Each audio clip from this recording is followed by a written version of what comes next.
I guess I did something wrong and turned off my video recording. So I'm going to continue. All right. So we will be working on this section right here, number of roots. And we're going to first fill out our table. Okay. So that's the table that you see on your worksheets. So, and then at the same time, we will be doing the problems. All right, so we have square root of 16. We do know that 4 to the second power, 4 squared, is 16.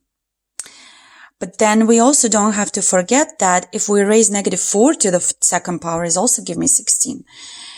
So negative 4 times negative 4 is 16. So our answer here is positive and negative 4.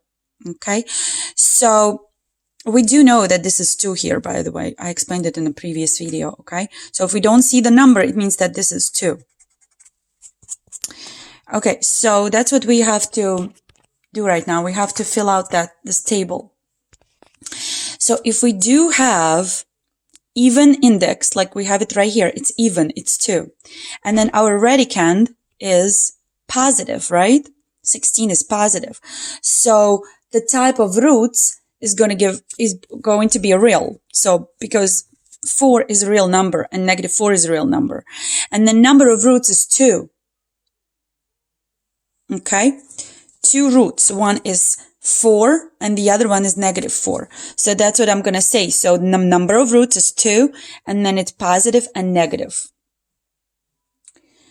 Okay, so square root of 121. We do know that 11 squared is 121, but also negative 11 squared is going to give me 121. So the answer is plus minus 11. All right, so this you can do on your own. 289, a square root of 289. So now I will be dealing with square root of 4 over 25. We learned already that if we see the radical over the fraction, it means that we have to take a square root of 4 and square root of 25, right? So square root of 4 and square root of 25. So square root of 4 is 2, square root of 25 is 5. And then we're going to put plus and minus. Okay? So it's positive and negative 2/5. Now we're going to go ahead and do this problem. So we're already dealing with cube roots, okay? So the question that you have to ask yourself is, what number do I have to raise to the third power to get 8? What number do I have to raise to the third power to get 8? The answer is 2. 2 to the third power will give me 8. Okay, 2 to the third power is 8. So the answer is 2. And it's only positive 2. And here's the rule. If you are dealing with positive radicand, which we see right here, 8 is positive, and odd index, you're going to have one root. Okay? And it's going to be positive. Okay, so we see positive radicand and we see odd index. So the answer is going to be positive and it's going to be one answer, and the answer is going to be real because 2 is the real number. So let's look at this one. It's a cube root of negative 125. What number to the third power is going to give me negative 125, and the number is negative 5. Negative 5 times negative 5 is going to give me positive 25. Positive 25 times negative 5 is going to give me negative 125. So what happens? My power is odd, and a radicand is negative. My answer is a real, negative 5 is real answer, and then it's negative.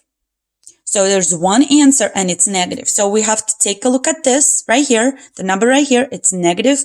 The index is odd, so the answer will be negative.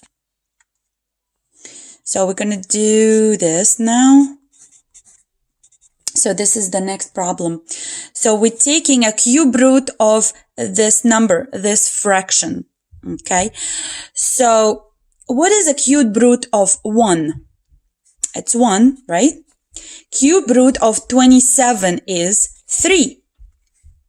But we don't have to forget that we had a negative number inside, so it's going to be negative number outside. So again,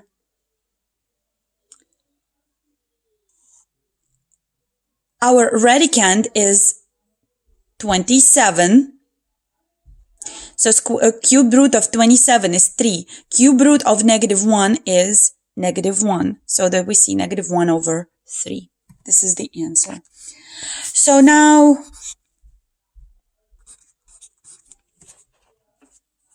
fourth degree root of 1. What number do you have? We have to raise to the fourth power to get 1. It's positive and negative 1 because 1 times 1 times 1 times 1 is going to give me 1. Negative 1 times negative 1 times negative 1 times negative 1 is going to give me 1 as well.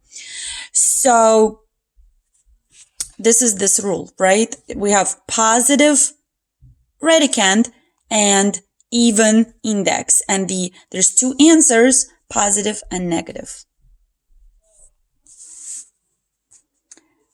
So now, fourth degree root of 2401. And then we go to our table and we see if 4401 is our perfect fourths. Fourth, yes, it is. It's right here. And let's count. 1, 2, 3, 4, 5, 6, 7.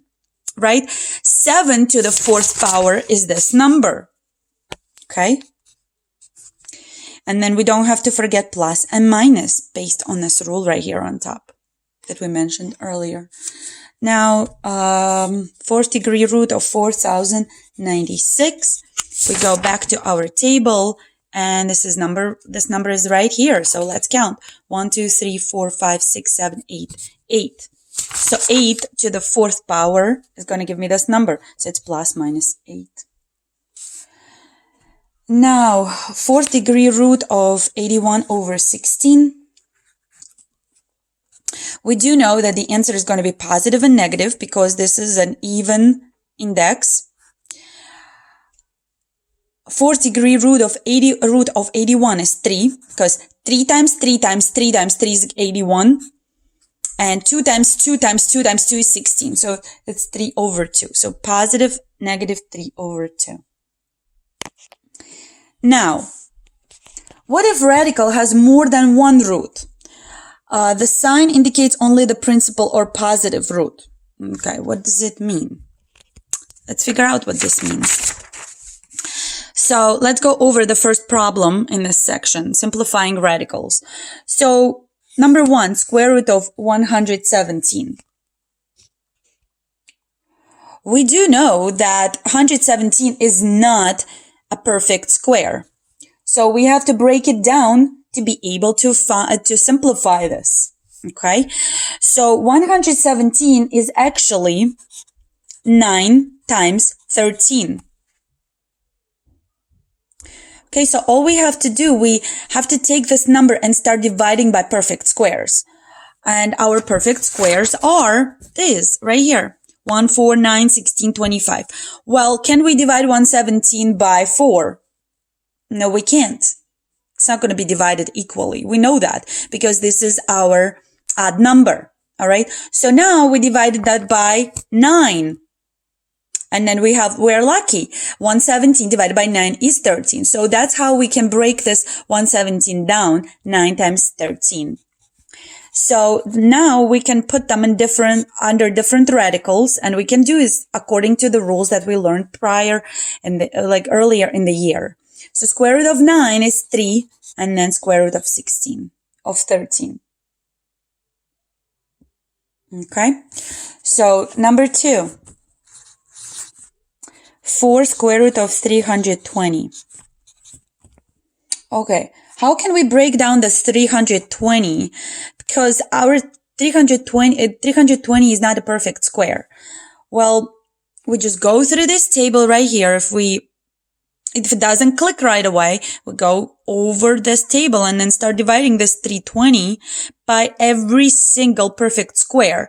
And then, okay, 320 we will be able to divide by 4. Yes. But can we go higher? Yes, we can divide it by 16. Can we go higher? Yes, we can divide it by 64.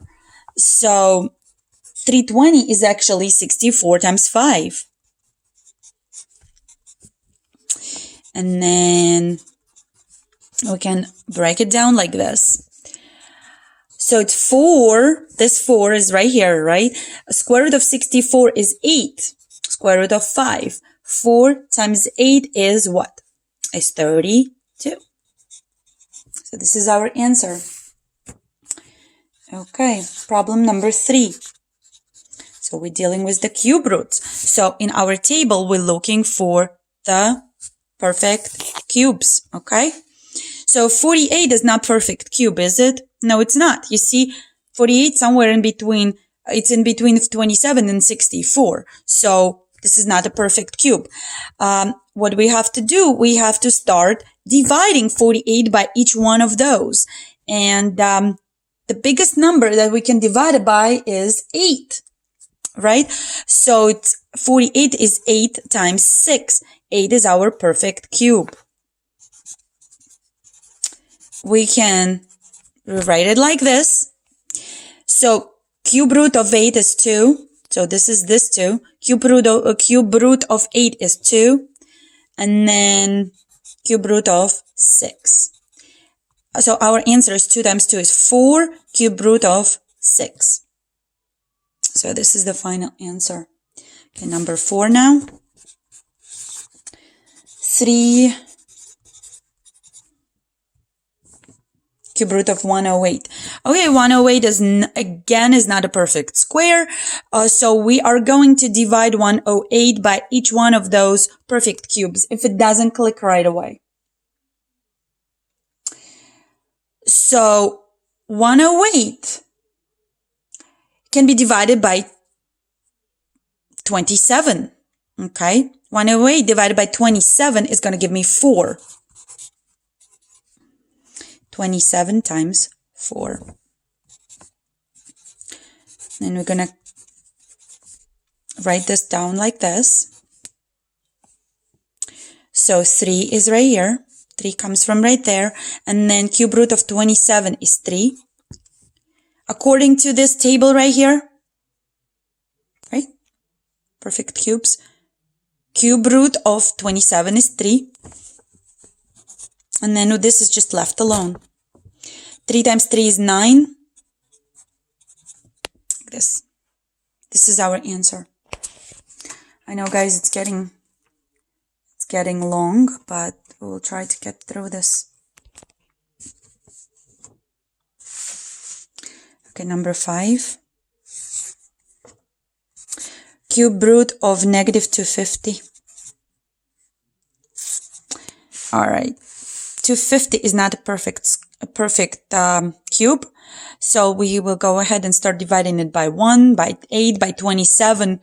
And now if we divide by any of these numbers, it's not going to give us a whole number. So once we divide it by 125, we win. All right. We get that whole number. So 250 can be broken down by negative 25 and 2. Okay, so cube root of negative 125 and then cube root of 2. So cube root of negative 125 is going to give me negative 5, and this is just left alone. Okay, number 6, 6 cube root of negative 2. What we can do, we can just pull this negative out because we don't like negative under the under any radicals, okay? So negative 2 is actually negative 1 times 2. And this can be broken down like this, all right? So I'm going to just let you know that we're dealing with the cube roots. This is not I, all right? So if it was a square, yes, it would be I. This is not any I because this is a cube root. Negative 1 times negative 1 times negative 1 is actually give me going to give me negative 1. So it's 6 times negative 1 cube root of 2. 6 times negative 1 is negative 6. Cube root of 2 is the answer. And then number 7, 3 times 4th degree root of 162. So again, we start dividing by the perfect fourths, by 16, 81. Okay, and once we divide 162 by 81, I'm almost done, Alex. By 81 is going to give me 2.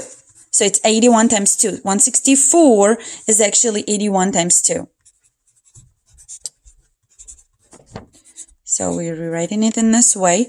And then we're taking the 4th degree root of 81, and it's 3. So this 3 is right here. 4th degree root of 81 is 3 as well. And then it's like this. 3 times 3 is 9. And then the final problem number 8.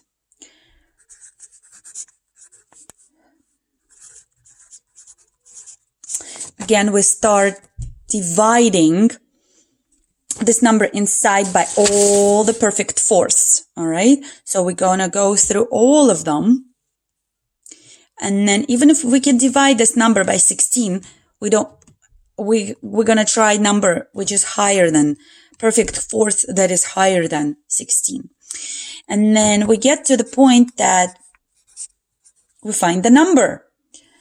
So it's actually 1296 by 2.